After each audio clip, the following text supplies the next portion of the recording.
এই মহিলাকে না পাক বলবে না। জানো না, জানো না, মহিলা এই জিনার গুনাহটা মিটানোর জন্য, শাস্তি দেওয়ার জন্য একবার নয়, দুইবার নয়, মহিলা আমার কাছে 3 বার পর্যন্ত আসছে। আমি মহিলাকে ফিরিয়ে দিতে পারি নাই। শুনিয়া নাও, শুনিয়া নাও, মহিলার সুসংবাদটা শুনিয়া নাও। মহিলা যে পরিমাণ, যেভাবে আল্লাহর কাছে খাঁটি দিলে তওবা করেছে, একটা গ্রাম না, কয়েকটা গ্রামের মানুষ তার একটা তওবার উসিলা দিয়ে জান্নাতে যেতে পারবে। মুসলমান বন্ধু, আমি আপনাকে একটা আয়াতের কথা বলতে গিয়ে হাদিসটা শুনে দিলাম। মালিক ইয়াউমিদ্দিন, বিচার দিনের মালিক তো আমার আল্লাহ। প্রতিদিন এই কথাগুলো আপনি একটু চিন্তা করে দেখবেন। আমার 70 বছর হায়াতের জিন্দেগির মধ্যে, আমার 20 বছর হায়াতের জিন্দেগির মধ্যে, আমার 30 বছর হায়াতের জিন্দেগির মধ্যে আমি কত অপরাধ করেছি, আমি কত জিনা করেছি, আমি কত নাফরমানি করেছি, আমি কত গুনাহ করেছি, কি পরিমাণ অপরাধ করেছি। কত মানুষের টাকাগুলো আমি মেরে খেয়েছি, কত মানুষের সাথে আমি অন্যায় করেছি, কত মানুষের সাথে জুলুম আমি করেছি। বিচার দিনের মালিকের কথা যখন অন্তরের মধ্যে স্থায়ী হয়ে যায়, ওই মানুষগুলা আল্লাহর ভয় অন্তর হয়ে যায়, আর ওই মানুষগুলা কখনো অপরাধ করতে পারে না। রাসূল আকরাম সাল্লাল্লাহু আলাইহি ওয়াসাল্লাম গিয়েছিলেন তাকে সূরা শোনানোর জন্য, শেখানোর জন্য। রাসূল ডাক দিয়েছেন, মুআল্লাহ রাদিয়াল্লাহু তাআলা আনহুকে ডাকছেন। তো ডাকার পরে কিছুক্ষণ পর বের হয়েছেন। রাসূল আকরাম সাল্লাল্লাহু আলাইহি ওয়াসাল্লাম বললেন, কি ব্যাপার, আমি তোমাকে ডাকলাম, তুমি আমার ডাকে সাড়া না দিয়ে একটু দেরি করলাম? সাঈদ ইবনে মুআল্লাহ রাদিয়াল্লাহু তাআলা আনহু বলেন, ইয়া রাসূলুল্লাহ, হাবিবাল্লাহ, আমি নামাজে ছিলাম। রাসূল আকরাম সাল্লাল্লাহু আলাইহি ওয়াসাল্লাম বললেন, শোনো, আল্লাহ এবং রসুল ডাকলে রসুলের এবং আল্লাহর ডাকে সাড়া দিতে হয়। তখন বললেন, বুঝতে পেরেছি। তখন রাসূল সাল্লাল্লাহু আলাইহি ওয়াসাল্লাম সূরাতুল ফাতিহার ব্যাপারে বলছে, আমি তোমাকে একটা সূরা শেখানোর জন্য আসছি, তবে তুমি মসজিদ থেকে বের হওয়ার আগে আমি তোমাকে একটা সূরা শেখাই দেব। সুবহানাল্লাহ, সুবহানাল্লাহ। নামাজ শেষ হয়েছে। সাঈদ ইবনে মুআল্লাহ রাদিয়াল্লাহু তাআলা আনহুর হাত নবী যেভাবে ধরছে, ধরে মসজিদ থেকে বের হয়নি, এখন বের হবে। তখন রাসূল সাল্লাল্লাহু আলাইহি ওয়াসাল্লামকে সাঈদ ইবনে মুআল্লাহ রাদিয়াল্লাহু তাআলা আনহু বলেন, ইয়া রাসূলুল্লাহ, হাবিবাল্লাহ, আপনি না আমাকে একটা সূরা শিখাবেন? রাসূল সাল্লাল্লাহু আলাইহি ওয়াসাল্লাম বলেন যে হ্যাঁ, তোমাকে আমি একটা সূরা শিখাবো। রাসূল সাল্লাল্লাহু আলাইহি ওয়াসাল্লাম তখন এই সূরাতুল ফাতিহা শিখায় দিলেন। সুবহানাল্লাহ, সুবহানাল্লাহ। আরেকটু জোরে বলুন, সুবহানাল্লাহ। সাঈদ ইবনে মুআল্লাহ রাদিয়াল্লাহু তাআলা আনহু বলেন, তোমাকে এমন একটা সূরা শিখাইছি যে সূরাটা হলো শ্রেষ্ঠ, মহাশ্রেষ্ঠ একটা সূরা। সুবহানাল্লাহ। আর সূরাটার হবে আয়াত হবে 7টা। 1 নম্বর ফজিলত। 2 নম্বর ফজিলত, রাসূল আকরাম সাল্লাল্লাহু আলাইহি ওয়াসাল্লাম একজন প্রিয় একজন সাহাবী ছিলেন। রাসূল সাল্লাল্লাহু আলাইহি ওয়াসাল্লামের অত্যন্ত মহব্বতের একজন সাহাবী ছিলেন উবাই ইবনে কাব রাদিয়াল্লাহু তাআলা আনহু। উবাই ইবনে কাব রাদিয়াল্লাহু তাআলা আনহু, এটা বলার একটা মজার একটা হাদিস বলি, আর একটু বুঝতে সহজ হবে। উবাই ইবনে কাব রাদিয়াল্লাহু তাআলা আনহু কে ছিলেন? উবাই ইবনে কাব একদিন কোরআন তেলাওয়াত করছিলেন। হঠাৎ নবীজি এসে উবাই ইবনে কাবের একদম কাছাকাছি বসলেন, একদম নিকটে বসে বললেন, যখন রাসূল আসছে তখন উবাই ইবনে কাব কোরআন তেলাওয়াত বন্ধ করে দিয়েছেন। রাসূল বললেন, তুমি কোরআন তেলাওয়াত করো। উবাই ইবনে কাব, ইয়া রাসূলুল্লাহ, হাবিবাল্লাহ, কোরআন তো আপনার উপরে নাযিল হয়েছে, আমি পড়বো কেন? তুমি এটা পড়ো, এটা উপর থেকে নির্দেশ আসছে। সুবহানাল্লাহ, সুবহানাল্লাহ। উবাই ইবনে কাব রাদিয়াল্লাহু তাআলা আনহু বলেন, ওগো নবী,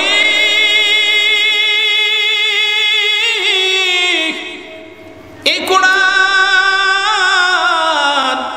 আপনার উপরে নাযিল হয়েছে গো নবীজি, আমি আপনাকে শোনাবো। এটা কেমন কথা?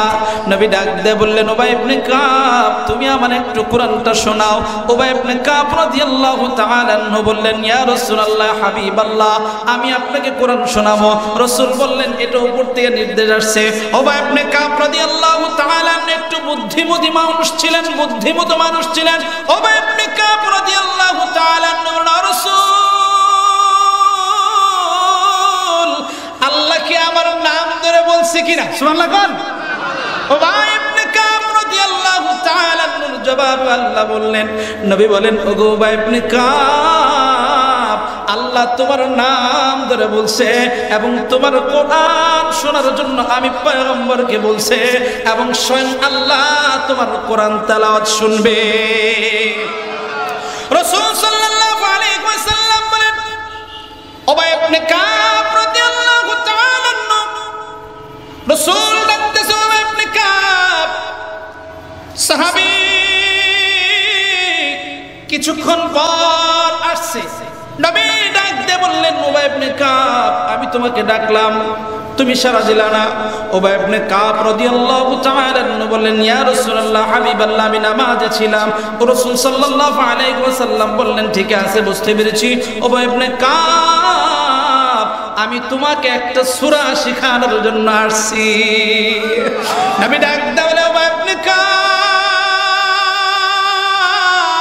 যে সূরাটা তাওরাতে, ইনজিলে, জাবুরে, কুরআনের মধ্যে নাই।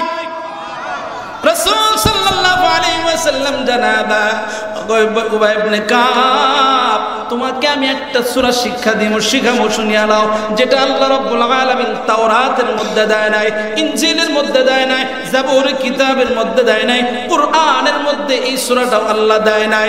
এরকম আরেকটা সূরা কুরআনের মধ্যে নাই, এই সূরাটা তোমার শিখামো। উবাই ইবনে কাব রাদিয়াল্লাহু তাআলা আনহু বলেন, ওগো পয়গম্বর, আমাকে একটু শিখা দেন। আল্লাহ নবী আলাইহিস সালাতু ওয়াস সালাম কো শিখে নাও, কয় সূরাতুল ফাতিহা তুমি আমার কাছ থেকে শুনিয়া নাও। এ মুসলমান, 2 নাম্বার, 3 নাম্বার, রাসূল আকরাম সাল্লাল্লাহু আলাইহি ওয়াসাল্লাম জিবরাইল নবীদের পাশে বসে আছেন। হঠাৎ করিয়া আসমানে একটা বিকট আওয়াজ হলো। জিবরাইল আলাইহিস সালাতু ওয়াস সালাম আকাশের আসমানের দিকে তাকায় রইলেন। রাসূল সাল্লাল্লাহু আলাইহি ওয়াসাল্লাম প্রশ্ন করলেন, এটা কিসের আওয়াজ, একটু জানা দাও। রাসূল আকরাম সাল্লাল্লাহু আলাইহি ওয়াসাল্লামের জবাবে জিবরাইল আলাইহিস সালাতু ওয়াস সালাম বললেন, ওগো পয়গম্বর, আসমানে এমন একটা দরজা ইতিপূর্বে কোনোদিন কারোর জন্য খোলা হয় না। ওগো নবী, আজকে এই দরজা খোলা হয়েছে। আল্লাহু আকবার। রাসূল সাল্লাল্লাহু আলাইহি ওয়াসাল্লাম জানায় দেন, ওগো পয়গম্বর, আপনার জন্য এটা আজকে খোলা হয়েছে, ইতিপূর্বে কারোর জন্য খোলা হয় নাই। এই দরজা কারোর জন্য খোলা হয় নাই, আজকে আপনার জন্য খোলা হয়েছে। রাসূল আকরাম সাল্লাল্লাহু আলাইহি ওয়াসাল্লাম বলেন, জিবরাইল এবার পাশে বসে আছে। হঠাৎ করিয়া একজন ফেরেশতা আসমান থেকে আসছে, রাসূল আকরাম সাল্লাল্লাহু আলাইহি ওয়াসাল্লামের কাছে আসছে। আয়েশা রাসূলকে একটা না দুইটা নূরের সংবাদ দেয়। নবীকে বললেন, ওগো নবী, 2টা নূরের সংবাদ দেওয়ার জন্য আমি এসেছি। নবী ডাক দিয়ে বললেন, কি সুসংবাদ জানা দাও।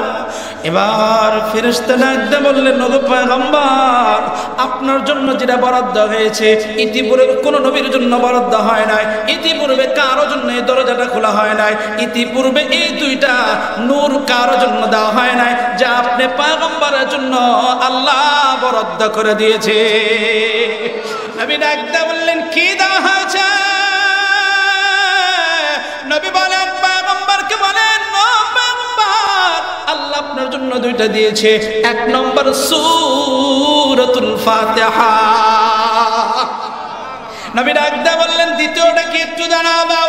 এবার ফেরেশতা ডাক দিয়ে বললেন, নবী গো, 2য় নম্বর সূরাতুল বাকারার শেষের আয়াত কোন কিতাবের মধ্যে লেখে কয় সূরাতুল বাকারাকে বলা হয়েছে, কয় সূরাতুল বাকারার ফজিলতটা ভালো করে শুনিয়ে নাও। আমার কলিজার টুকরা মা বোনেরা, পর্দাশীল মা বোনেরা যারা আছে, দিলের কান লাগায় দেনা, এ মুসলমান, বুখারীর বর্ণনায় ভালো করে শুনিয়ে নেয়।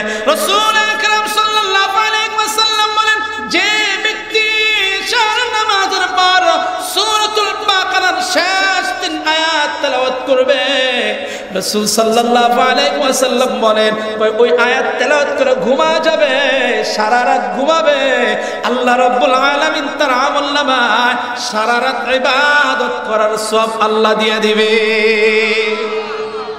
এটা হলো সূরাতুল ফাতিহার ফজিলত। আমি সামনে আসছি, রাসূল আকরাম সাল্লাল্লাহু আলাইহি ওয়াসাল্লাম তাফসীরে রুহুল বয়ান নামে একটা কিতাব আছে, আল্লামা ইসমাইল হাক্কি রহমাতুল্লাহি আলাইহি উনি লিখেছেন। উনি একটা হাদিস এনেছেন।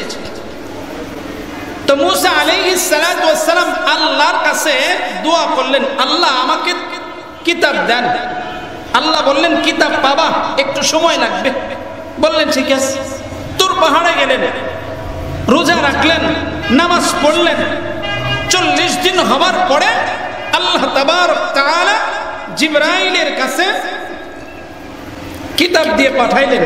ওগো পয়গম্বর, জি এই যে কিতাব নেন। জিবরাইল আলাইহিস সালাতু ওয়াস সালাম যখন আসছে, জিবরাইলের ডানার মধ্যে তাওরাত কিতাব বান্ডিল সহকারে এটা নিয়ে আসছে মুসা পয়গম্বরের কাছে। মুসা আলাইহিস সালাতু ওয়াস সালাম বলেন, ও জিবরাইল, কি আমার কিতাব দিছে? কয় এই যে আপনার কিতাব। তো কিতাবের খণ্ড ছিল 1000 খণ্ড। কয় হাজার খণ্ড? 1000 খণ্ড। জিবরাইল আলাইহিস সালাতু ওয়াস সালামকে প্রশ্ন করলেন, এ জিবরাইল, এটা কি? কয় তোমার আপনার জন্য কিতাব, তাওরাত কিতাব আল্লাহর পক্ষ থেকে আসছে। এত বিশাল আকারে, কয় এই ব্যাপারে আমার সাথে কথা বললে হবে না? স্বয়ং আপনি নিজে আল্লাহর সাথে কথা বলেন, কালিমুল্লাহ, আপনি তো রবের সাথে কথা বলেন মায়া মহব্বত ভালোবাসা দিয়ে, আপনি একটু কথা বলেন যেটা আপনার বলতে বলেছেন।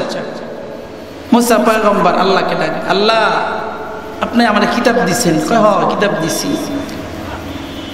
কতটুকু? আল্লাহ 1000 খণ্ডে একটা ভলিউম আপনাকে দিয়েছি। আদম থেকে ঈসা পর্যন্ত যত নবী আসছে, প্রত্যেকটা নবীকে আল্লাহ তাআলা বান্ডিল আকারে আকারে কিতাব দিয়েছেন। কিন্তু কোরআনের ক্ষেত্রে ভিন্ন। কোরআন এটা বান্ডিল আকারে দেয় নাই, আল্লাহ স্বয়ং পড়েছে, জিবরাইল শুনেছে, জিবরাইল আয়েশা নবীরে পড়েছে। সুবহানাল্লাহ। জিবরাইল আয়েশা সাল্লাল্লাহু আলাইহি সাল্লামকে শোনায় দিয়েছেন। কিন্তু ইতিপূর্বে যত কিতাব ছিল এগুলো বান্ডিল আকারে আকারে দিয়েছেন। মুসা পয়গম্বর তো একটু রবের সাথে মহব্বত বেশি ছিল, তো যেভাবে মনে চাইতো সেভাবে কথা বলতো। আল্লাহ এত বড় কিতাব দিছেন, এত বিশাল আকারে কিতাব, আমার উম্মত পড়তে পারবে না। আল্লাহ কয় এটা তো ছোট একটা কিতাব দিছি, এই কিতাবের জন্য তুমি এত ভয় পাইতেছ? কে আল্লাহ এটা ছোট কিতাব? কয় হ্যাঁ, আমি এটা তো ছোট একটা কিতাব দিছি। মুসা পয়গম্বর ছোট কিতাব মানে এর চাইতে বড় একটা কিতাব, কথা কোন? এর চেয়ে বড় কিতাব। ছোট বলা মানে এর চাইতে কি বড়? আচ্ছা, মুসা পয়গম্বর বলতেছে, আল্লাহ আমারটাই যদি ছোট হয় তাহলে বড় জানি কত বড় হইব। আমার কিতাব যদি ছোট হয় 1000 বান্ডিল, আবার এক একটা বান্ডিলে এক একটা খণ্ডের মধ্যে 1000 করে পড়া, এক একটা সূরার মধ্যে 1000 করে আয়াত। সুবহানাল্লাহ। তো এখন আল্লাহ বলে, আল্লাহ এত বড় কিতাব দিছেন, আমার উম্মত পড়তে পারো। তোমার যে কিতাব দিছে এটা ছোট্ট একটা কিতাব, এর চাইতে বড় কিতাব আমি আল্লাহ এই জমিনে নাজিল করব। সুবহানাল্লাহ। মুসা আলাইহিস সালাতু ওয়াস সালাম তো মজার মানুষ না। আল্লাহ শুনতে মনে চায়, কারে কিতাব দিবেন? আমার যে কিতাব দিছেন এটা আমি ভয় পেয়েছি, আর এর চাইতে বড় কিতাব দিবেন, এটা কার উপরে নাজিল করবেন? তার উম্মত জানি কত শক্তিশালী থাকবে এবং তারা কত মেধাবী থাকবে। আল্লাহ বলেন, ও মুসা, আমি একটা কিতাব নাজিল করব যে আসমানে 104 খানা কিতাব, আমি তোমার কিতাব দিয়েছি তাওরাত। ঈসা আলাইহিস সালাতু ওয়াস সালাম, ঈসা পয়গম্বরকে দেব ইনজিল। দাউদ আলাইহিস সালাতু ওয়াস সালাম, দাউদ নবীকে দেব জাবুর, আর একটা কিতাব, যে কিতাবের নাম হবে আল কুরআন। সুবহানাল্লাহ। এই কিতাবটা দেব একজন নবীর উপরে, যে নবীর নাম হবে মুহাম্মাদুর রাসূলুল্লাহ। সুবহানাল্লাহ। মুসা আলাইহিস সালাতু ওয়াস সালাম, আল্লাহ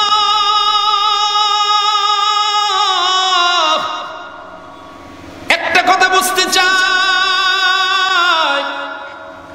আপনি আমার এত বড় একটা কিতাব আল্লাহ আপনি দিয়েছেন গো আল্লাহ, কিতাব দেখে তো আমার ভয় লাগে আল্লাহ, আপনি আবার একটা কিতাবের চাইতে বড় একটা কিতাব নাযিল করবেন। আল্লাহ রাব্বুল আলামিন অত্যন্ত মহব্বত করতেন, মুসা আলাইহিস সালাতু ওয়াস সালামকে অত্যন্ত ভালোবাসতেন, তার মায়া এবং মহব্বত দিয়ে দিয়ে কথা বলতেন। আল্লাহ রাব্বুল আলামিন জানায় দেয়, মুসা শুনিয়া নাও, শুনিয়া নাও, শুনিয়া নাও, আদম থেকে ঈসা পর্যন্ত যতগুলা কিতাব আমি আল্লাহ জমিনের মধ্যে নাজিল করব, একটা কিতাব ব্যতীত শুনিয়া নাও, একটা কিতাব কুরআনুল কারীম বাদ দাও, এই 103 খানা কিতাব আমি আল্লাহ রাব্বুল আলামিন নাজিল করব।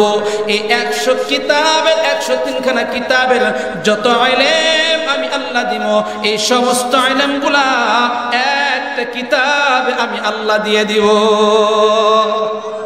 মুসা পয়গম্বর বলেন, আল্লাহ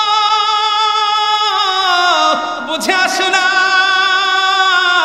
আমার একটা কিতাব দিয়েছেন বিশাল আকারে গো আল্লাহ, আপনি আবার 103 খানা কিতাবের ইলম দিবেন আল্লাহ, বুঝে আসে না, বুঝে আসে না।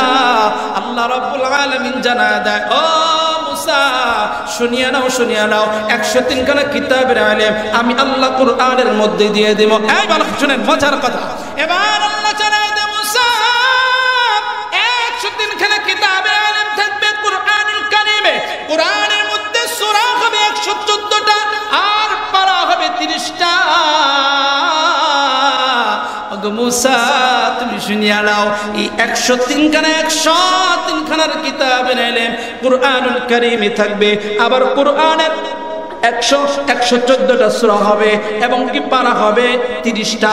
এ মুসা ভালো করে শুনিয়া নাও, এই 114টা সূরা থেকে তুমি ইলম ভাগ করে নাও, একটা সূরা বাদ দাও, সূরাতুল ফাতিহা বাদ দাও, তাহলে 113টা। আল্লাহ জানায় দেন, মুসা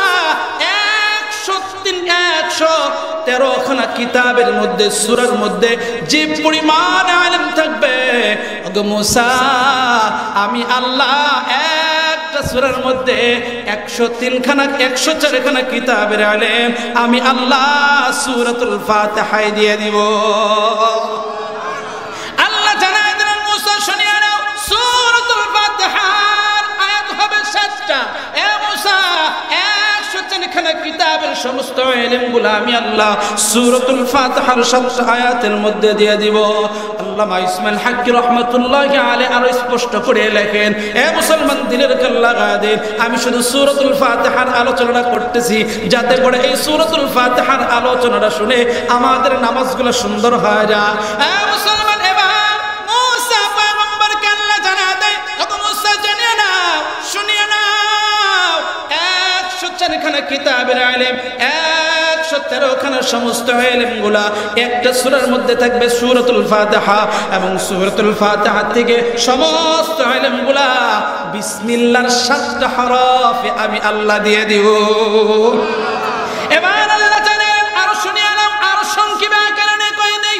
এবার আল্লাহ জানেন, মুসা বিসমিল্লাহর 7টা হরফ থেকে নিয়ে আমি আল্লাহ রাব্বুল আলামিন একটা হরফের মধ্যে দিয়ে দিব, আর ওই হরফটা দিয়ে আমি আল্লাহ প্রথম কোরআনের সর্বপ্রথম সবচেয়ে বড় একটা সূরা নাযিল করব, যে সূরাটার নাম হবে সূরাতুল বাকারা। আল্লাহু আকবার। আল্লাহ জানায় দিলেন, শুনিয়া নাও, সূরাতুল ফাতিহার বাকারার প্রথম নম্বর হরফ হবে আলিফ। সেই আলিফের মধ্যে আমি আল্লাহ পুরা কোরআনের ইলম জ্ঞান সমস্ত ইলমগুলো আমি আল্লাহ একটা আলিফে দিব, আর সে আলিফ দিয়ে আমি আল্লাহ রাব্বুল আলামিন কোরআন শুরু করে দিব। আল্লাহ রাব্বুল আলামিন সূরাতুল বাকারার প্রথম নম্বর হরফ হলো আলিফ। আল্লাহ বলেন, আলিফ লাম মিম। আল্লাহ জানাইলেন না মুসা আমি আল্লাহ রাব্বুল আলামিন পুরা কোরআনের এই সূরাতুল ফাতিহার মধ্যে আমি আল্লাহ ইলম ঢুকানো থাকবে।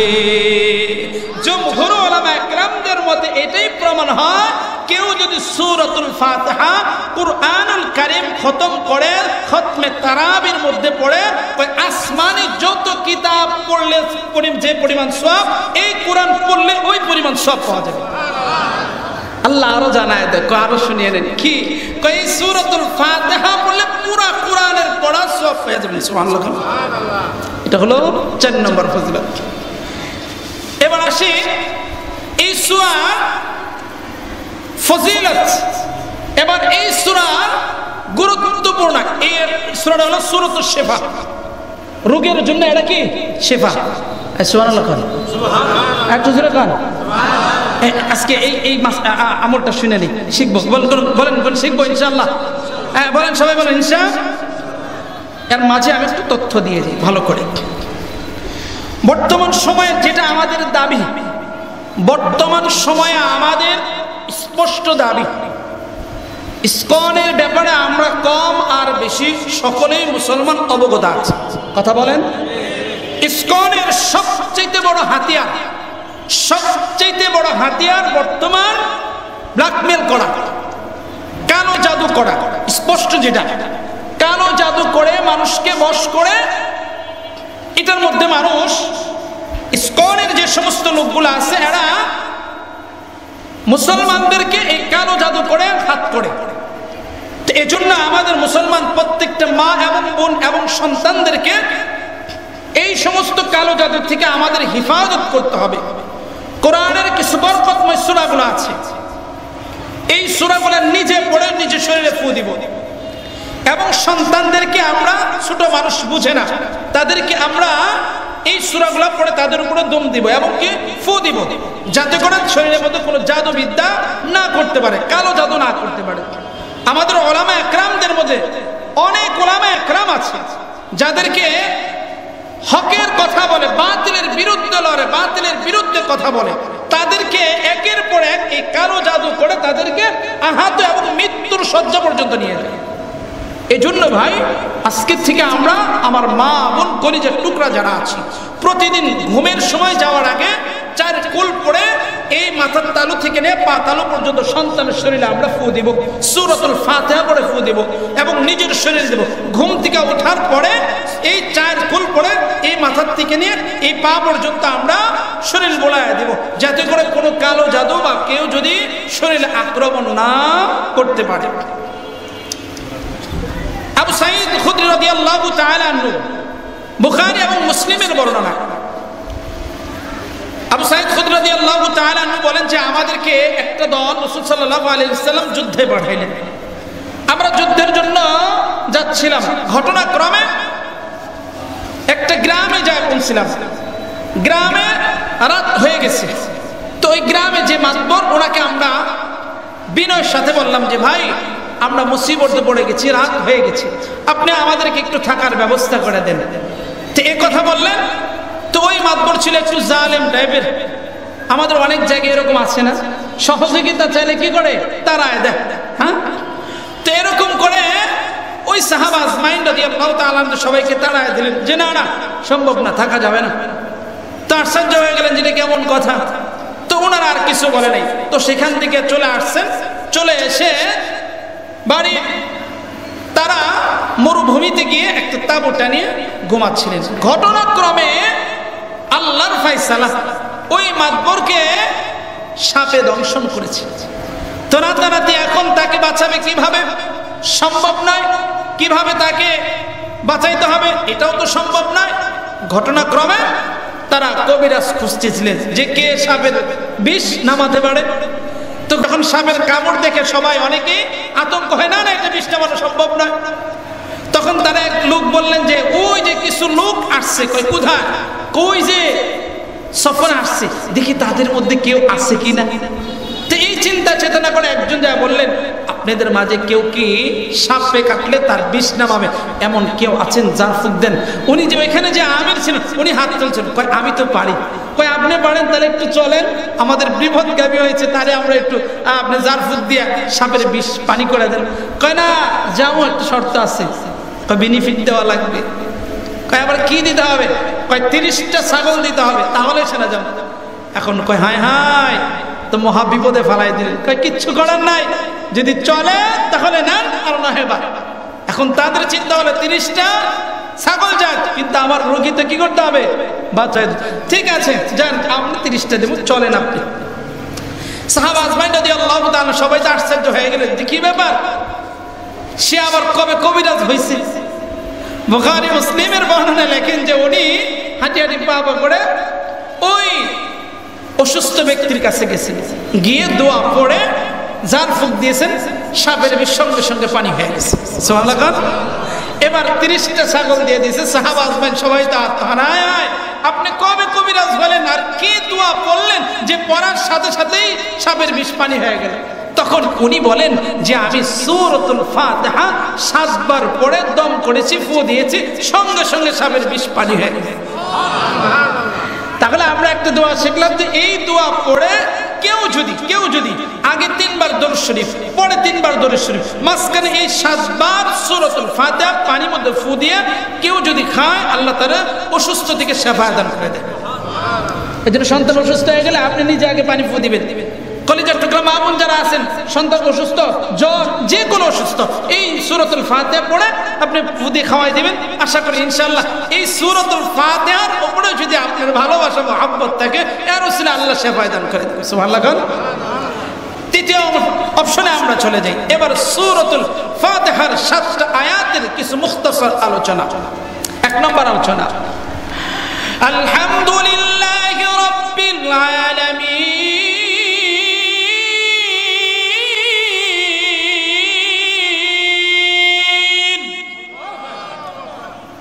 আর-রহমানির রহিম মালিকি ইয়াউমিদ্দিন।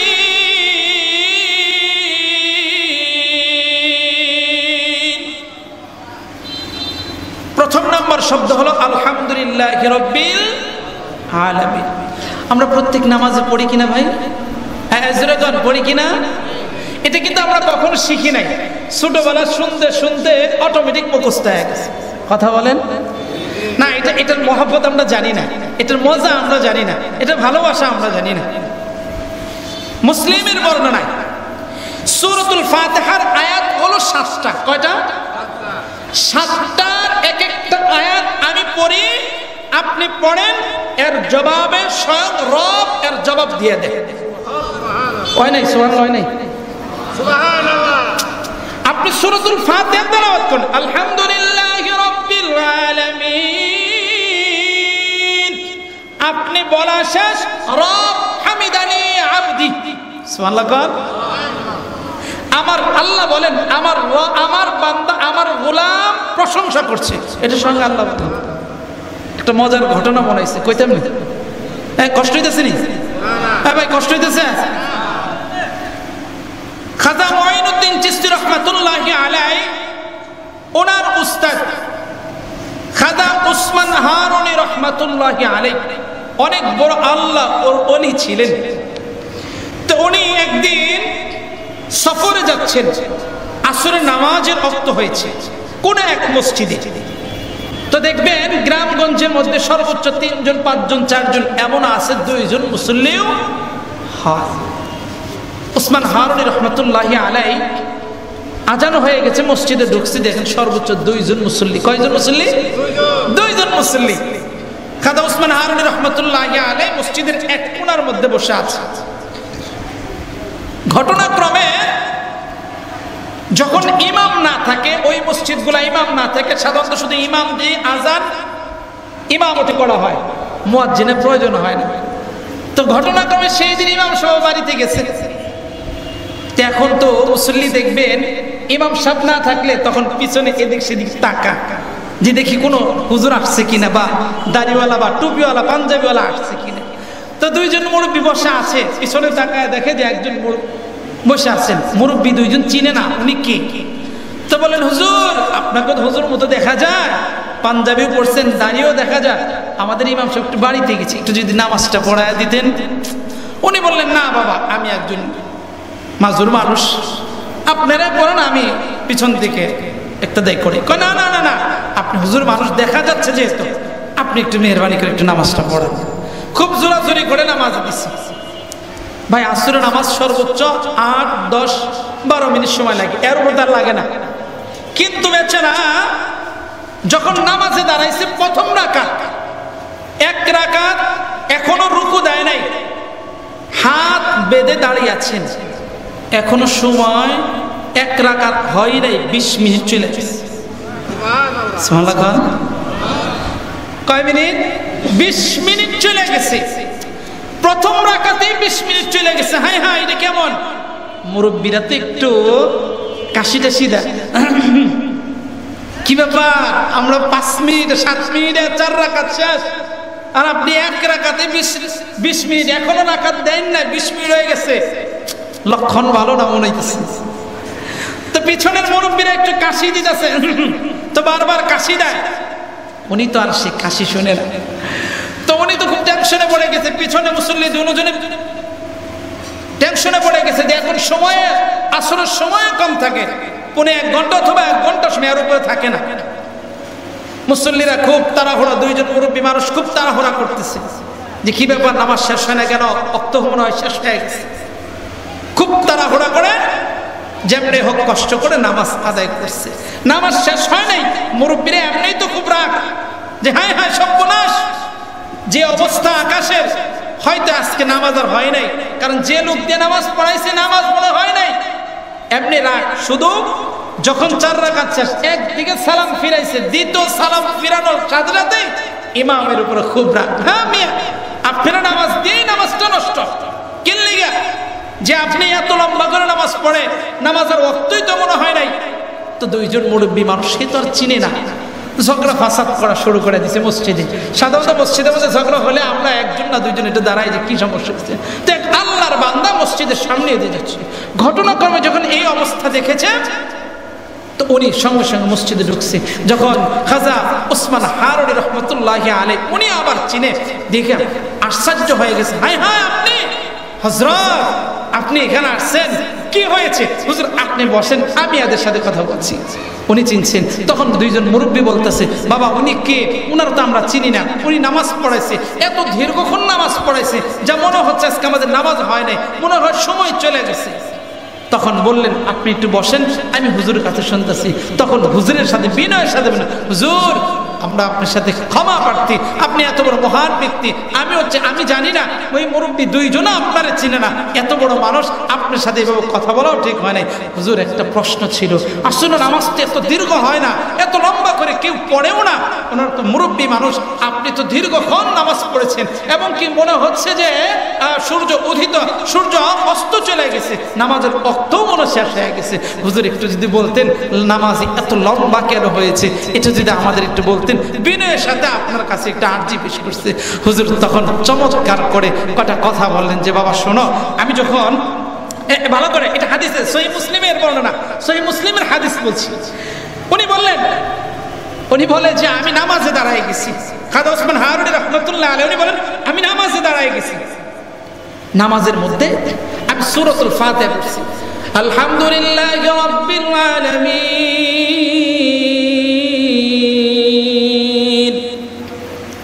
এভাবে পড়ছি। আমি এভাবে তেলাওয়াত করছি। এটা পড়ার পর যে আল্লাহর পক্ষ থেকে একটা হামিদানি আবদি, এটার আওয়াজ আমি শুনতে পাই না, যার জন্য আর দ্বিতীয় আয়াত আমি পড়তেছি না, এই জন্য দেরি। সুবহানাল্লাহ। হ্যাঁ মুসলমান বন্ধু, তোমার নামাজ আমার নামাজ। খাজা ওসমান হারুনি রাহমাতুল্লাহি আলাইহি বলেন, আমি যখন নামাজে দাঁড়াইলাম, নামাজ আদায় করি, সূরাতুল ফাতিহার প্রথম আয়াত তেলাওয়াত করলাম, আলহামদুলিল্লাহি রাব্বিল আলামিন। এই আয়াতের জবাব আমি আসমান থেকে শুনতে পাই না, যতক্ষণ পর্যন্ত আওয়াজ আমি শুনতে পাইলাম না, ততক্ষণ পর্যন্ত আমি নামাজের মধ্যে দাঁড়ায় গেলাম। আমি নামাজের মধ্যে এই সূরা এই আয়াত ছাড়া দ্বিতীয় কোনো অন্য আয়াত পড়ি না। দীর্ঘক্ষণ পড়ার পর যখন আমি আসমান থেকে আওয়াজ পাইলাম, তারপরে আয়াত আমি আবার পুনরায় শুরু করলাম, আর রহমানির রহিম। আমি তারপর আয়াতগুলো বললাম। এবার খাজা ওসমান হারুনী রহমাতুল্লাহি আলাইহি কথা শুনিয়া ডাক দিয়ে বললেন, ওগো আল্লাহর ওলি, আমার একটা প্রশ্ন আছে। আপনার যে সময়ের মধ্যে আপনি নামাজ আদায় করলেন, আমাদের দীর্ঘ বিশ্বাস, আমাদের মনে হয় আপনার নামাজের এখন মনে হয় সময় নাই, নামাজের রক্ত চলে গেছে। খাজা ওসমান হারুনী বলেন, আল্লাহর বান্দা, আমার তিন সাক্ষী দা, আমি যে রবের গোলামি করি, আমি যে রবের জন্য আমি সিজদা করি, আমার রব আমার নামাজ আমার নষ্ট করবে না। এবং নামাজের ভালো করে তুমি খেয়াল করে দেখো, এখনো নামাজের অনেক সময় রয়েছে। সুবহানাল্লাহ। ওই লোকগুলো পুনরায় গেলেন, যখন দেখলেন আসরের নামাজের মধ্যে এখনো সময় আছে। মুসলমান, আমি একটা কথাকে বোঝানোর জন্য বলছি রে বাবা, একটা হাদিস আমরা শুনিয়ে নেই। আল্লাহ রাব্বুল আলামিনের সবচাইতে শ্রেষ্ঠ বাক্য, সবচেয়ে শ্রেষ্ঠ কথা এবং শ্রেষ্ঠ কালেমা আমার আল্লাহর কাছে চারটা কথা, শ্রেষ্ঠ চারটা কথা। এর চাইতে বড় কথা নাই রে বাবা, এর চাইতে বড় দামি কথা আল্লাহর কাছে এত বড় দামি নাই রে বাবা। হাদিসের মধ্যে আসছে আল্লাহর কাছে বড় পছন্দনীয় চারটা বাক্য। এর মধ্যে প্রথম নাম্বার হলো আলহামদুলিল্লাহ। ব্যাখ্যাটা ভালো করে শুনিয়ে নাও। আমরা বলি আলহামদুলিল্লাহ, আলহামদুলিল্লাহ, আলহামদুলিল্লাহ। আমি আপনার কাছে আলহামদুলিল্লাহ বলে আলহামদুলিল্লাহি রাব্বিল আলামিন এভাবে আমার মনে চায় আমি এমনি করে পড়ে নেই। কিন্তু আমার আল্লাহর কাছে আলহামদুলিল্লাহ চারটা বাক্য আল্লাহর কাছে বড় পছন্দ না। আল্লাহ বলেন, এক নম্বর আলহামদুলিল্লাহ, সুবহানাল্লাহ, লা ইলাহা ইল্লাল্লাহ, আল্লাহু আকবার। সুবহানাল্লাহ। এ মুসলমান, তোমার কাছে সুবহানাল্লাহর দাম নাই, আল্লাহ কয় আমার কাছে অনেক দাম। পৃথিবীর মধ্যে সবচেয়ে দাম এই আলহামদুলিল্লাহ, সুবহানাল্লাহ, লা ইলাহা ইল্লাল্লাহ, আল্লাহু আকবার। এতটাই মুহাব্বত, এতটাই আমার কাছে, আমি আল্লাহর কাছে পছন্দনীয়। আল্লাহর কাছে যেটা পছন্দ, এটা আমাদের পছন্দ হওয়ার দরকার আছে কি নাই? আর যেখানে আছে কি নাই? আল্লাহ শ্রেষ্ঠ কথা যদি হয় এই চারটা কথা রে বাবা, তার মধ্যে এক নম্বর হলো আলহামদুলিল্লাহ, দুই নম্বর সুবহানাল্লাহ, তিন নম্বর লা ইলাহা ইল্লাল্লাহ, চার নম্বর আল্লাহু আকবার। আমরা নামাজের পরে যখন তিন তাসবিহ আদায় করি, সুবহানাল্লাহ, সুবহানাল্লাহ, সুবহানাল্লাহ, ঠিক কি না? মানে যত তাড়াতাড়ি কইতে পারি কথা কান, ঠিক কি না? কিন্তু রব্ব ডাকতে বলে, আমার গোলাম শুনিয়ে না, আমি আল্লাহর কাছে বাক্যগুলো এতটাই মায়ার, এতটাই পছন্দনীয়। ভালো করে শুনেন। এই নামাজের মধ্যে ইখলাস, নামাজের মধ্যে খুব মনোযোগ আসবে। নামাজে খুব ভালো করে খেয়াল করেন। আজ থেকে এখন অনেক আগে শুনছেন, অনেকে আছেন শুনছেন, শুনলেন নাই। আজকে যখন নামাজে খেয়াল করেন, নামাজে দাঁড়ালেন, আলহামদুলিল্লাহ, এটা আল্লাহর কাছে বড় পছন্দনীয়। আলহামদুলিল্লাহ এটা অনেক বড় একটা দামি। দুই নম্বর এটা হলো সূরাতুল ফাতিহার প্রথম বাক্য আলহামদুলিল্লাহ। আর একটা হাদিস বলি ভালো করে, ইবনে মাজাহ হাদিস, রাসূল আকরাম সাল্লাল্লাহু আলাইহি ওয়াসাল্লাম, জামি তিরমিজির হাদিস, রাসূল সাল্লাল্লাহু আলাইহি ওয়াসাল্লাম বলেন যে আল্লাহর চারটা কথা সবচেয়ে বড় পছন্দ। এক নম্বর হলো সুবহানাল্লাহ, আলহামদুলিল্লাহ, লা ইলাহা ইল্লাল্লাহ, আল্লাহু আকবার। এই চারটা কথা রবের কাছে খুব পছন্দ। এবার আরেকটা হাদিস থেকে সওয়াবটা নিয়ে নেই আমরা সহজ জেনে। আলহামদুলিল্লাহ কেউ যদি পড়ে, তার আমলনামায় 20টা নেকি লেখা হয়। একটা জোরে বলেন সুবহানাল্লাহ। কেউ যদি সুবহানাল্লাহ কয়বার পড়ে, একবার পড়ে, কয় তার আমলনামায় 20টা নেকি লেখা হয়। সুবহানাল্লাহ। কেউ যদি আল্লাহ ইলাহা ইল্লাল্লাহ কেউ পড়ে, কয় তার আমলনামায় 20টা নেকি লেখা হয়। কেউ যদি আল্লাহু আকবার একবার পড়ে, তার আমলনামায় 20টা নেকি লেখা হয়। সুবহানাল্লাহ। এটুকু শেষ না। আলহামদুলিল্লাহ হাদিসের মধ্যে আলহামদুলিল্লাহ ফজিলতটা একটু রেখেছে, কয় না আগে না, শেষ পর্যায়ে আল্লাহ বলেন, কয় রাসূল সাল্লাল্লাহু আলাইহি ওয়াসাল্লাম বলেন, কয় আলহামদুলিল্লাহ শব্দ আর ফজিলতটা একটু বেশি। কয় কি? কয় আলহামদুলিল্লাহ, কয় এটা বললে 30 নেকি দাও। সুবহানাল্লাহ। একটু জোরে বলেন সুবহানাল্লাহ। এ মুসলমান শুনিয়ে নেন, এক নম্বর কি মায়া কেমনে করে নামাজ পড়বেন একটু খেয়াল করি। নামাজের মধ্যে নামাজে দাঁড়াইবেন, নামাজে দাঁড়ায় বলবেন আলহামদুলিল্লাহি রাব্বিল আলামিন। আলহামদুলিল্লাহ করলে 20টা নেকি। 1 2 নাম্বার এই বাক্যগুলো আল্লাহর কাছে বড় পছন্দনীয়। এই নামাজের মধ্যে ব্যবসায়ী কয় টাকা লস এটা মনে পড়বো না, ঠিক না? হ্যাঁ, ভালো করে মনে রাখেন, ভালো করে নামাজ পড়তেছেন আলহামদুলিল্লাহি রাব্বিল আলামিন। আলহামদুলিল্লাহ আমার মনে রাখতে হবে, আলহামদুলিল্লাহ আল্লাহর কাছে পছন্দ, আলহামদুলিল্লাহ রাসূলের কাছে পছন্দ, আলহামদুলিল্লাহ 20টা নেকি। আলহামদুলিল্লাহর হরফের মধ্যে 8টা হরফ, তাহলে এক একটা হরফের 10 নেকি।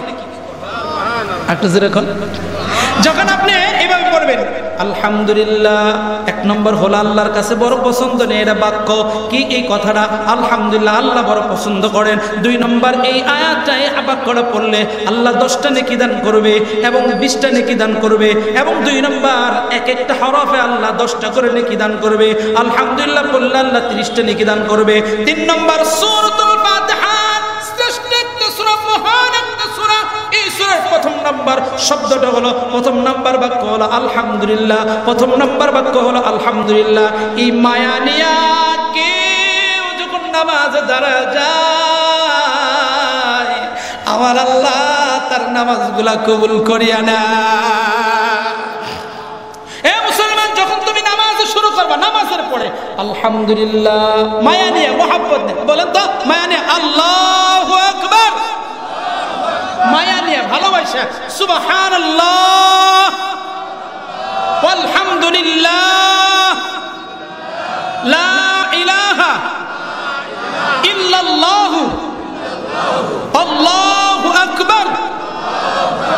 মায়া নিয়ে, মোহাব্বত নিয়ে। ওই যে বললাম, এক হলো আল্লাহর পছন্দের বাক্য, এটা ঠিক কিনা, রাসূলের পছন্দের বাক্য। 2 নম্বর হলো এটা হলো সূরাতুল, মহান শ্রেষ্ঠ একটা সূরা, প্রথম আয়া বাক্য, এটা প্রথম এটা বাক্য আলহামদুলিল্লাহ। 2 নম্বর কি কয় একটা হরফ পড়লে 10টা নেকি। 3 নম্বর কি কয় এই আলহামদুলিল্লাহ একবার পড়লে 30টা নেকি আল্লাহ দান করে। এখন আমাকে বলেন, আপনি যখন নামাজে দাঁড়াবেন আলহামদুলিল্লাহি রাব্বিল আলামিন, আপনি জবান দিয়ে পড়বেন আর মনে মনে করবেন এটা না আল্লাহর কাছে পছন্দ না, এটা না পড়লে নেকি পাবে, এটা না শ্রেষ্ঠ একটা সূরা, এটার মধ্যে পড়লে না 30টা নেকি দিবে। এটা করে যখন মায়া আর মোহাব্বত নিয়ে ভালোবাসবেন, দেখবেন আপনার নামাজ ইতিপূর্বে নামাজ পড়ছেন আর আজকের নামাজে আকাশ পাতাল ব্যবধান মনে হবে। কথা বলেন ঠিক কিনা? আমরা তো নামাজ পড়ি এই যে আলহামদুলিল্লাহি রাব্বিল আলামিন, মানে যে যত তাড়াতাড়ি পড়তে পারে, কথা বলেন ঠিক কিনা? আর যে নামাজে যত ধীরে স্থিরে নামাজ হবে ওই নামাজগুলো কবুল করবেন কে? এই জন্য আমরা যখন বলবো আলহামদুলিল্লাহি রাব্বিল আলামিন, আমরা ঘুম যাওয়ার আগে আমরা এই আমলটা করব, সূরাতুল ফাতিহার আমল করব, এবং কি সুবহানাল্লাহ আলহামদুলিল্লাহ ওয়া লা ইলাহা ইল্লাল্লাহ আল্লাহু আকবার, এটা প্রতিদিন আমরা আমল করব। 5 ওয়াক্ত নামাজে আমরা আমল করব, এবং কি যখন সময় পাবো আমরা দোকানের মধ্যে বসে বসে আমরা ইবাদতের মধ্যে আমরা বলবো আলহামদুলিল্লাহ আল্লাহু আকবার সুবহানাল্লাহ লা ইলাহা ইল্লাল্লাহ আল্লাহু আকবার। এই আমলগুলো প্রতিদিন নিয়মিত করব। আমার আল্লাহর কাছে যেমন পছন্দ নেই বাক্যগুলো, আপনিও যখন পছন্দ করবেন আমার আল্লাহ রাব্বুল আলামিন আপনাকে ভালোবাসা দিবে, এবং কি আল্লাহ আপনার জিন্দেগীর গুনাহগুলো আল্লাহ মাফ করে দিবে। আরেক হাদিসের বর্ণনা বলেন, এক একটা সুবহানাল্লাহ আলহামদুলিল্লাহ আল্লাহু আকবার বলাতে এক দিক দিয়ে নেকি, আরেক দিক দিয়ে গুনাহ মাফ। সুবহানাল্লাহ। এবার দ্বিতীয় নম্বর অপশনে যাই। আল্লাহ বললেন আলহামদুলিল্লাহি রাব্বিল আলামিন, সমস্ত প্রশংসার মালিক কে? আর জোরে কোন কে? আর জোরে কোন কে? আল্লাহ। 2 নম্বর রাব্বিল আলামিন, বিশ্বের প্রতিপালক কে? আর জোরে কোন? আর জোরে কোন? সমস্ত প্রশংসা আল্লাহর জন্য, এবং কি বিশ্বের প্রতিপালক তিনি, যিনি আসমান এবং জমিন বানাইছেন। রবের ব্যাখ্যা করতে গিয়ে রব কাকে বলে? সূরাতুল আলাকের আল আলাক, সাব্বিহ ইসমা রাব্বিকাল আলা, সাব্বিহ ইসমা রাব্বিকাল আলা আল্লাযী খালাকাস ফাসাওয়া ওয়াল্লাযী কদ্দারা ফাহাদা। এই আয়াতের মধ্যে এই রবের ব্যাখ্যা লিখতে গিয়ে রব কাকে বলে ব্যাখ্যা দিয়ে অনেক লম্বা আলোচনা করেছি। রব তাকেই বলে যে রব মাথার তালু থেকে যে পালনিওয়ালা, যে খানিওয়ালা, যে দেনিওয়ালা, যে অসুস্থ দেয়, যে সুস্থতা দেয় এবং যে তাকে ভালো রাখে এবং যার সমস্ত প্রয়োজন এবং তাকে বাড়ানো যা সব যিনি করে তার নাম রব। সুবহানাল্লাহ। আপনার সব আশা পূরণ করে, আপনাকে অসুস্থ দেয়, বিপদ থেকে হেফাজত করে, আপনাকে বানিয়েছে, যা যা দেখছেন সব যিনি করেন তার নাম হলো রব। তার নাম কি ভাই? রব।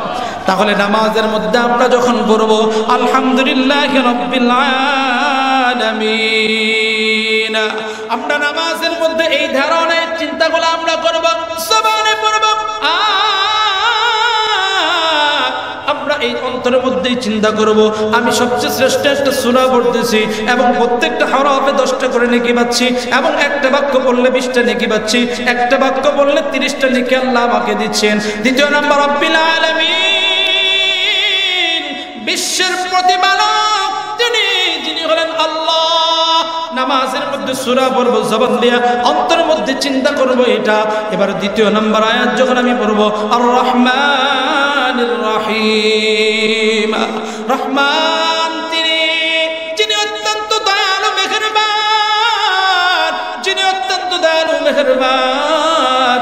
আল্লাহ দুনিয়ার জন্য রহমান, আখিরাতের জন্য রহিম।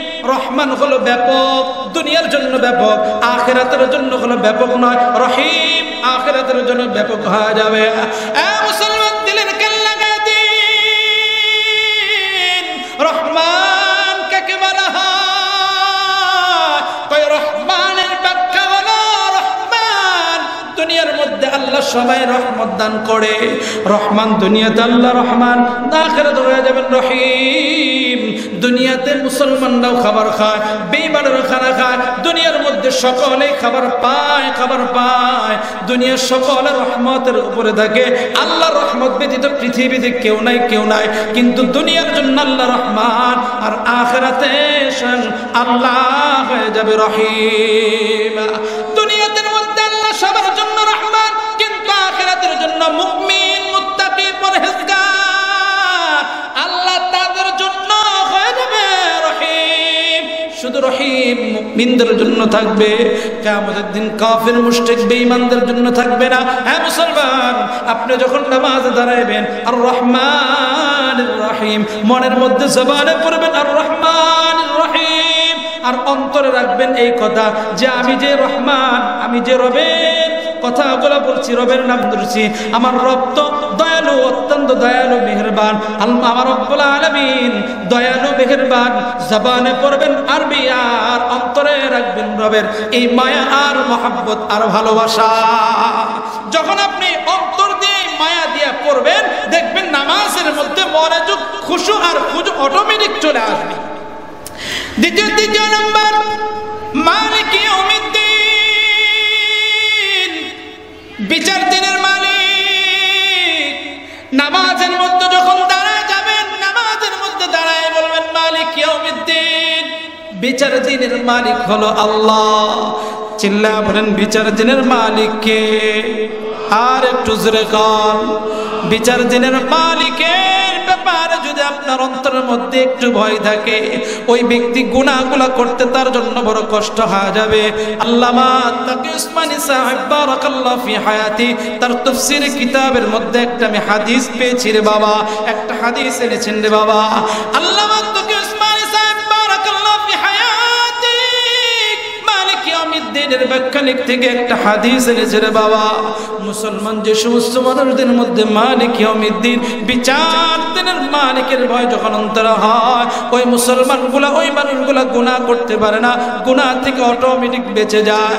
এ মুসলমান হাদিসটা দিলের কাল লাগায় দিন। এ বন্ধু একটু দিলের কাল লাগায় দিন। আমাদের জন্য কেমন হওয়া চাই। মালিক ইয়াউমিদ্দিন, আপনি নামাজে দাঁড়ায় গেছেন আর অন্তরে চিন্তা করবেন আমি তো রবের কাছে আমি দাঁড়িয়েছি, আমি রব তো আমার সামনে আছে, বিচার দিনের মালিক, কিয়ামতের দিন আমার আল্লাহর সম্মুখে আমার বিচারের কাঠগড়ায় দাঁড়াইতে হবে। যে সমস্ত মানুষগুলা নামাজের মধ্যে এবং কি মালিক ইয়াউমিদ্দিনের চিন্তা অন্তরে থাকবে, ওই মানুষগুলা কখনো গুনাহ করতে পারবে না। রাসূলের দরবারে একজন মহিলা আসছে, তাফসীরে কিতাবের মধ্যে হাদিসটা এনেছে আল্লামা তকি উসমানী সাহেব বারাকাল্লাহু ফি হায়াতি। উনি বলেন রাসূলের কাছে এক মহিলা এসে তাহিরনি ইয়া রাসূলুল্লাহ, ইয়া রাসূলুল্লাহ আমাকে পবিত্র বানায় দেন। রাসূল সাল্লাল্লাহু আলাইহি ওয়াসাল্লাম, জি ইয়া রাসূলুল্লাহ। মহিলা বলেন ইয়া রাসূলুল্লাহ আমি কবরকে ভয় পাই, ময়দানে মাহশরে আমি গুনাহ নিয়ে উঠতে পারবো না, জিনা নিয়ে উঠতে পারবো না। ইয়া রাসূলুল্লাহ আমি জিনা করেছি, ওগো নবী কবরের শাস্তি আমি সহ্য করতে পারবো না। মহিলা কথাগুলো শুনে নবীজি বললেন, ও মহিলা, যার অন্তরে এই পরিমাণ ভয় থাকে, বিচার দিনের ভয় থাকে, বিচার দিনের ভয় যার অন্তরে থাকে সে তো কখনো গুনাহ করতে পারে না। মহিলা বলেন ইয়া রাসূলুল্লাহ আমি ভুলে গুনাহ করে ফেলেছি, শুধু গুনাহ করেছি এমন না, ওগো নবী জিনা করার কারণে আমার গর্ভে একটা সন্তান রয়েছে। রাসূল তখন বুঝতে পেরেছে মহিলা সত্যিই গুনাহ করেছে। রাসূল বললেন যাও, তোমাকে শাস্তি দেওয়া হবে না, যাও তোমার সন্তান প্রসব হওয়ার পরে আসবা, তখন আমি তোমাকে শাস্তি দেব। তাফসীরে কিতাবের মধ্যে লেখে মহিলারা চিন্তা করেন হায় হায় নবীজি আমাকে ফিরায় দিয়েছে রে বাবা। আমি একটা হায়াতের ব্যাখ্যা বলতে গিয়ে হাদিসটা বলছি রে বাবা, মালিক ইয়াউমিদ্দিন, আমি আপনার অন্তরের মধ্যে কেমন বগবগ চাই। মহিলা রাত যায় দিন যায় চিন্তা করা হায় হায় কখন জানি আমি দুনিয়ার থেকে বিদায় হয়ে যাই, আহা আমি জিনা নিয়ে একটা গুনাহ নিয়ে কবরে যাব, কবরে আযাব তো আমি সহ্য করতে পারবো না, ময়দানে মাহশরে আমি সহ্য করতে পারবো না। মহিলা রাত যায় চিন্তা করার এই কথাগুলো চিন্তা করে।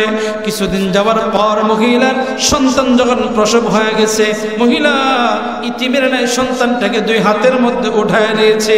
উঠায় নিয়ে রাসূলের দরবার আসছে, রাসূলকে ডাক দাও নবী, এই যে দেখেন গুনাহগার মা সন্তানের আর তার গর্ভের মধ্যে নাই, ওগো নবী আমার সন্তানকে আপনি নিয়ে নেন, আমার গুনার শাস্তিটা তাড়াতাড়ি করে দিয়ে দেন, কারণ আমি কোনদিন দুনিয়াতে বিদায় হয়ে যাবো তাও তো জানি না গো। ও পয়গম্বর মেহেরবানি করে আপনি আমারে এই জিনার গুনাহ থেকে আপনি ফিরায় দেন, জিনার শাস্তিটা দুনিয়াতে মধ্যে দিয়ে দেন। নবী আলাইহিস সালাতু ওয়াস সালাম মহিলাকে ডাক দেন, না মহিলা এখন পর্যন্ত সন্তানের হক তোমার শেষ হয় নাই, সন্তানের হক তোমারও 2 বছর সন্তানের হক আছে। মহিলার চোখের পানি ছেড়ে দিয়া নবীজিকে ডাকতে বললেন, ইয়া রাসূলুল্লাহ ইয়া হাবিবাল্লাহ আমার কি এখনো শেষ হয় নাই? কই না না না না এখনো শেষ হয় নাই, যাও যাও তোমার সন্তানের একটা হক আদায় করিয়া নাও। মহিলা সন্তানকে কোলে করে না, তাফসীর কিতাবের মধ্যে লেখা মহিলা চাইলেও আল্লাহর কাছে ক্ষমা চাইলেও তওবা করলে আল্লাহ তারা মাফ করে দিতে পারত। মহিলা যদি চেষ্টা করতে আমি আল্লাহর কাছে খাটি দিলে তওবা করব, আল্লাহ আপনি আমার মাফ করে দেন, কিন্তু না, মহিলা এখন আসে যা আমাকে এই গুনার শাস্তিটা দেওয়ার পর এই গুনার শাস্তির জন্য আমি আছি। কিন্তু মহিলার দিলটা কত প্রচন্ড দিল, মহিলা সন্তানের দিকে তাকায়া তাকায়া মায়া লাগে কিন্তু গুনার কথা বলতে পারে না। মহিলার অন্তরের মধ্যে এত পরিমাণ মায়া, এতটা গুনার ভয়, মহিলা প্রতিদিন ডাক যায়, কবরের কথা হাসরের কথাগুলো বারবার মনে পড়ে যায়। কলিজার টুকরা বাবার দিলের কান লাগায় দেন, আজকে থেকে এখন থেকে একটু চক্ষুটা বন্ধ করে চিন্তা করবেন আপনারা কত মানুষের হকগুলা মেরে খেয়েছেন, আপনারা গুনাহ করেছেন, কত না অপরাধ করেছেন। নিশিরাতে দিনের বেলা রাতের বেলা কত নাফরমান করেছেন পৃথিবীর কেউ জানে না, কেউ জানে না, কেউ বুঝে না আপনি পরিমাণ গুনাহগুলো আপনি করেছেন রে বাবা। আপনি চক্ষু বন্ধ করলে একটু বুঝতে পারবেন কি পরিমাণ গুনাহ আপনি করেছেন। হ্যাঁ মুসলমান, কেমনে করে গুনাহ নিয়ে থাকি আমরা? না না না, মুসলমান কখনো গুনাহ নিয়ে থাকতে পারে না। গুনাহকে বড় ভয় পায় মুসলমান, বড় গুনাহকে বড় ভয় পায়। এ মুসলমান, চক্ষুটা বন্ধ করে আল্লাহর কাছে বলেন, আল্লাহ আমি অপরাধী, আল্লাহ আমি গুনাহগার, আমি গুনাহ আযাব আমি সহ্য করতে পারবো না গো আল্লাহ, কবরে আযাব আমি সহ্য করতে পারবো না গো আল্লাহ। আল্লাহ আমি হাশরের ময়দানে জাহান্নামের আগুন আমি সহ্য করতে পারবো না। প্রতিদিন এই কথাগুলো আপনি চিন্তা করবেন রে বাবা। এ মুসলমান, আহারে কত মানুষকে আমি দেখলাম, সচক্ষে দেখেছি, আপনারাও দেখেছেন, বাবার আগে সন্তানগুলা চলে যায়। আহারে সন্তান তো এখনো পর্যন্ত বৃদ্ধ হয় নাই, সন্তান তো এখনো পর্যন্ত যৌবন কাল্লা কাটে নাই, কিন্তু বাবা তো বৃদ্ধ হয় মৃত্যুর শয্যায়, কিন্তু বাবার আগে সন্তান চলে যায়। কেমনে করে গুনাহ নিয়ে আপনি কবরে যাইবেন? মহিলা প্রতিদিন রাত যায় আর এই কথাগুলো চিন্তা করে, আল্লাহ আমি গুনাহ নিয়ে কেমনে করে কবরে যাবো গো আল্লাহ। মহিলাটা দিন যায় রাত যায়, সন্তানকে বুকের দুধকে ছাড়ার পর্যন্ত চিন্তা চেতনা করে। হঠাৎ করিয়া মহিলাটা তার হাতের দিকে একটা ছোট্ট একটা রুটি দেয়া সন্তানকে ডাক দেয়া বলেন, সন্তান নাও। এবার সন্তান হাত দিয়ে একা একা খেতে পারে, সেই বয়সটা হয়ে গেছে। এবার মহিলা সন্তানের একটা হাত নিজের হাত দিয়ে ধরছে। এবার দুনিয়ার নিজে নিজে বলেন, একজন গুনাহগার মা থেকে একটা সন্তান আলাদা হয়ে গেছে। মহিলা এটা আবার চোখের পানি নিয়ে নবীজির দরবারে যায়। নবী কি বলেন, নবী গো দেখেন, গুনাহগার মার সন্তানের কোনো প্রয়োজন হয় না। ওগো নবী, গুনাহগার মার আর কোনো প্রয়োজন হয় না। ইয়া রাসূলুল্লাহ, আপনি আমার আর ফিরিয়ে দিবেন না, আমার ফিরিয়ে দিবেন না। ওগো পয়গম্বর, মেহেরবানি করে আমার সন্তানটা আপনি নিয়ে নেন আর আমাকে জিনার শাস্তিটা তাড়াতাড়ি করে দিয়ে দেন। নবী আবার ফিরিয়ে দিতে পারে না, নবী আর ফিরিয়ে দিতে পারে না। নবী সাহাবীদেরকে বলেন, সাহাবীরা সন্তানটা তোমার কাছে, তোমাদের কাছে নিয়ে নাও। মহিলাটাকে মাটির মধ্যে গাড়া হলো এবং সাহাবীরা, সমস্ত সাহাবীরা একজন একজন করে এক এক করে পাথর নিক্ষেপ করে। হঠাৎ করিয়া রাসূলের একজন নাতি উসামা রাদিয়াল্লাহু তাআলা আনহু, উসামা একজন ছোট্ট মানুষ, উসামা মহিলাকে পাথর দিয়ে আঘাত করার জন্য একটা হাতের মধ্যে পাথর নেয়। পাথর নিয়ে যখন মহিলার শরীরের মধ্যে ব্যবহার, শরীরের মধ্যে মারা হয়, মহিলার শরীরের মধ্যে লাগার সাথে সাথে মহিলার শরীর থেকে একটু রক্ত উসামার গায়ে চলে আসে। উসামা রাদিয়াল্লাহু তাআলা উসামা বলেন যে একটা নাপাক একটা মহিলার রক্ত আমার শরীরের মধ্যে আসছে। নবী যখন উসামার জবান থেকে কথা শুনতে পান, নবী ডাক দিয়ে কয়, উসামা রে, এই মহিলাকে নাপাক বলবে না, জানো না, জানো না মহিলা জিনার গুনাহটা মিটানোর জন্য, শাস্তি দেওয়ার জন্য একবার নয় দুইবার নয়, মহিলা আমার কাছে 3 বার পর্যন্ত আসছে, আমি মহিলাকে ফিরিয়ে দিতে পারি নাই। উসামা শুনিয়া নাও, শুনিয়া নাও, মহিলার সুসংবাদটা শুনিয়া নাও। মহিলা যে পরিমাণ যেভাবে আল্লাহর কাছে খাঁটি দিলে তওবা করেছে, একটা গ্রাম না কয়েকটা গ্রামের মানুষ তার একটা তওবার উসিলা দিয়া জান্নাতে যেতে পারবে। মুসলমান বন্ধু, আমি আপনাকে একটা আয়াতের কথা বলতে গিয়ে হাদিসটা শুনে দিলাম। মালিক ইয়াউমিদ্দিন, বিচার দিনের মালিক তো আমার আল্লাহ। কথাগুলো আপনি একটু চিন্তা করে দেখবেন। আমার 70 বছরের হায়াতের জিন্দেগির মধ্যে, আমার 20 বছর হায়াতের জিন্দেগির মধ্যে, আমার 30 বছর হায়াতের জিন্দেগির মধ্যে আমি কত অপরাধ করেছি, আমি কত জিনা করেছি, আমি কত নাফরমানি করেছি, আমি কত গুনাহ করেছি, কি পরিমাণ অপরাধ করেছি। কত মানুষের টাকাগুলো আমি মেরে খেয়েছি, কত মানুষের সাথে আমি অন্যায় করেছি, কত মানুষের সাথে জুলুম আমি করেছি। বিচার দিনের মালিকের কথা যখন অন্তরের মধ্যে স্থায়ী হয়ে যায়, ওই মানুষগুলা আল্লাহর ভয় অন্তর হয়ে যায়, আর ওই মানুষগুলা কখনো অপরাধ করতে পারে না। নামাজের মধ্যে আপনি যখন নামাজে দাঁড়াইবেন, নামাজে দাঁড়ায় বলবেন মালিক ইয়াউমিদ্দিন, বিচার দিনের মালিক আল্লাহ, জবানে থাকবে মালিক ইয়াউমিদ্দিন, আর অন্তরে থাকবে আমি আল্লাহর কাছে কিয়ামতের দিন আমার বিচার দিনের কাঠগড়ায় আমার দাঁড়াইতে হবে। এই চিন্তাগুলো করবেন আর আপনি নামাজে দাঁড়াইবেন। যখন আপনার 4র্থ নম্বর আয়াত পড়বেন, ইয়্যাকা না'বুদু ওয়া ইয়্যাকা নাস্তাঈন,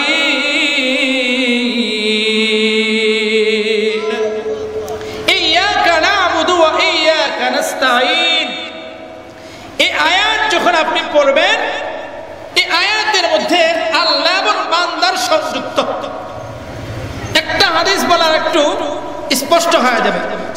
সূরাতুল ফাতিহা হলো 2 ভাগে বিভক্ত। প্রথম 3 আয়াত হলো আল্লাহর জন্য, আর শেষের 3 আয়াত হলো বান্দার চাওয়া এবং পাওয়া। সুবহানাল্লাহ কোন একটু জোরে কোন। এই যে সূরাতুল ফাতিহা, প্রথম আয়াত আল্লাহকে প্রশংসা, আর শেষের 3 আয়াত হলো আমার চাওয়া, আমার চাওয়া। আপনি যা যা চান এটা আল্লাহ সব এই সূরা ফাতিহা পড়ার সাথে সাথে আপনাকে দিয়ে দেয়। সুবহানাল্লাহ। যখন আপনি বলেন ইয়্যাকা না'বুদু ওয়া ইয়্যাকা নাস্তাঈন, এই বাক্য যখন এই আয়াত পড়বেন, ইয়্যাকা না'বুদু, আল্লাহ আমরা তো তোমার ইবাদত করি, ওয়া ইয়্যাকা নাস্তাঈন, আল্লাহ আমরা তো তোমার কাছেই সাহায্য দেই। তোমার কাছে কি সাহায্য? কতক্ষণ নাকি লিখে আমি এটা প্রায় বয়ানে একটা বলি, আমি জানি না কে আছেন, আমি জানি না, নাই এমন না, আছে।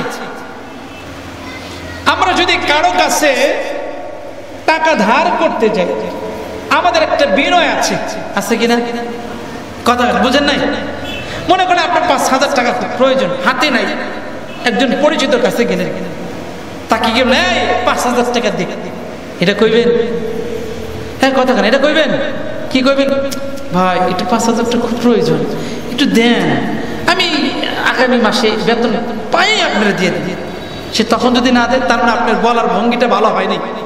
পরের দিন সকালে, ভাই একটু বিপদে পড়ে গেছি, স্ত্রী একটু হাসপাতালে যাবে, অথবা মেয়েটা অসুস্থ, একটু দেন, একটু দেন মেহেরবানি করে। মানে যত ভঙ্গি অথবা যত বিনয়ের সাথে আপনি বলতে পারেন, প্রয়োজনে তা সে না দিলে ভাবি সাহেবের কাছে যান, ভাবি সাহেব একটু বইলা দেন, সে জানে এই টাকার একটু ব্যবস্থা করে দেন। ঠিক নেই? হ্যাঁ কথা বল, ঠিক নেই?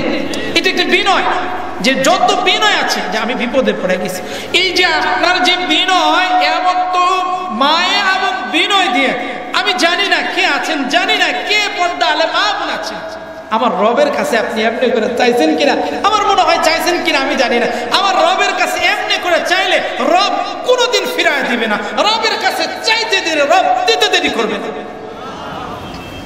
আপনি জানি না আপনি চাইছেন, আল্লাহ আমার খুব প্রয়োজন, আল্লাহ আপনি দেন, আপনি না দিলে কেউ দিবে না, আল্লাহ আপনি দিবেন, এটা আমার ধারণা।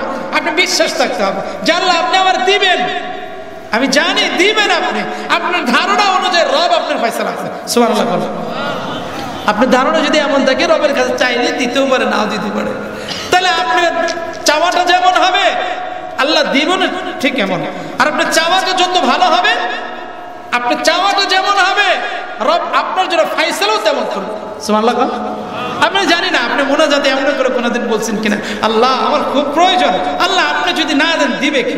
শেষটাতে 4 রাকাত এই তাহাজ্জুদ পড়ে, আল্লাহ কেউ দিবেন, আপনি দিবেন, আল্লাহ আপনি দিবেন, আমার ধারণা আপনি ফাইসালা করে দেবেন। আমার রিজিকের খুব প্রয়োজন, আপনি দেন। আল্লাহ আমার ছেলেটা অসুস্থ, আল্লাহ আপনি ভালো করে দেন। আল্লাহ আমার বিবিটা অসুস্থ, ভালো করে দেন। আল্লাহ আমার আব্বা অসুস্থ, আল্লাহ আমার আম্মা অসুস্থ, আপনি দেন। আল্লাহ আপনি দেন। আপনি যদি এমন করে রবের কাছে চান, আমার রব আপনারা ফিরাই দেবেন না, না কোনো দিন ফিরাই দেবে না। আপনি চাওয়ার ভঙ্গিতে আমার রব আপনাকে দিয়ে দেবে। ঠিক আপনি যখন নামাজে পড়বেন, ইয়াকা না'বুদু ওয়া ইয়াকা নাস্তাঈন, আল্লাহ আমরা তোমার ইবাদত করছি, আল্লাহ আমি তোমার কাছে সাহায্য চাই। আপনি বলছেন কিনা জানি না, আপনি তো পড়েন ইয়াকা না'বুদু ওয়া ইয়াকা নাস্তাঈন ইহদিনাস সিরাতাল মুস্তাকিম। আমি খেয়াল করি না যে আমি কি চাচ্ছি রবের কাছে, আমি চিন্তা করি না যে আমি কি চাচ্ছি রবের কাছে। হ্যাঁ, আমি তো চাচ্ছি আল্লাহ আপনার ইবাদত করতেছে, আমি আপনার ইবাদত করতেছি, আল্লাহ আপনার কাছে সাহায্য চাইতেছি, আল্লাহ আপনি দেন, আল্লাহ আপনি আমার দেন, আপনি দিবেন। আপনি চাবেন জবান দিয়ে, আর অন্তর দিয়ে কি হবে, আপনি ফিকির হবে।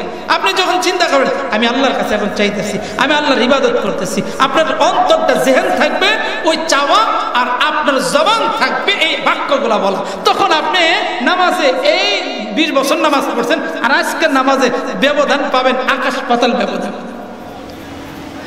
তাহলে সূরাতুল ফাতিহা যখন পড়বেন তখন এই মায়া নিয়ে পড়বেন, কি ভাই, ইয়াকা না'বুদু ওয়া ইয়াকা নাস্তাঈন, আল্লাহ আমরা তোমার ইবাদত করি, আল্লাহ তুমি আমাকে দাও, আল্লাহ তোমার কাছে আমি সাহায্য চাই, আল্লাহ আমি তোমার কাছে সাহায্য চাই। এই মায়া এই ভালোবাসা দিয়ে এইভাবে চাবেন, আমার রব আপনাকে দিয়ে দিবে। তারপর আয়াত, ইহদিনাস সিরাতাল মুস্তাকিম।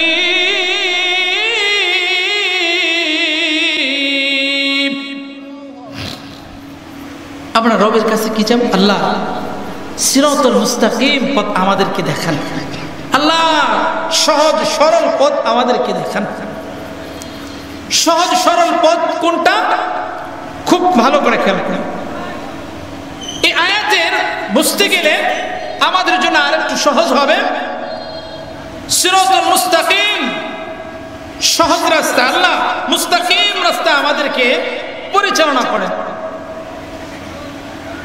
আল্লাহ আমাকে রাস্তা দেখান, আপনাকে রাস্তা দেখানো এটাই শেষ না, গন্তব্যস্থলে পৌঁছানোর মতো ক্ষমতা এবং কি যাওয়ার তৌফিক দান করেন। এর নাম হলো সিরাতাল মুস্তাকিম।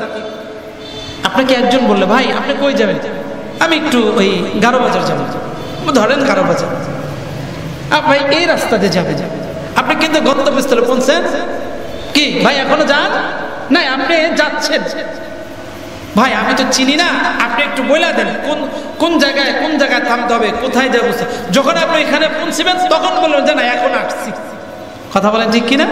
ঠিক তদ্রূপ আপনি সিরাতাল মুস্তাকিম, আল্লাহ আমাদের পথ দেখানোই শেষ নয়, এটা থেকে আল্লাহ আমাদেরকে সিরাতাল মুস্তাকিম রাস্তা আল্লাহ কবুল করেন, শেষ পর্যন্ত আমাকে যাওয়ার তৌফিক দান করেন, গন্তব্যস্থলে আল্লাহ মঞ্জিলে পৌঁছানোর মতো তৌফিক আল্লাহ আমাকে দান করে দেন। সারা বছর যে ইবাদত বন্দেগী হয়েছে, মৃত্যুর শয্যায় যদি বেঈমান হয়ে যায় তাহলে সারা বছরের জীবনে কি ইবাদত বরবাদ হয়ে যাবে। তাহলে শেষ পর্যায়ে আপনি কি থাকবে যে আল্লাহ আমাকে শেষ পর্যন্ত গন্তব্য, তার মানে জান্নাত পর্যন্ত আল্লাহ আমাকে শেষ পর্যন্ত গন্তব্যস্থলে পৌঁছানোর তৌফিক, ক্ষমতা, মেহনত, চেষ্টা আল্লাহ আমাকে দান করে দেন। সুবহানাল্লাহ। এটা নামাজে থাকবে, নামাজে। তারপরে সিরাতাল্লাযীনা আন'আমতা আলাইহিম গায়রিল মাগদুবি আলাইহিম ওয়ালাদ-দাল্লিন।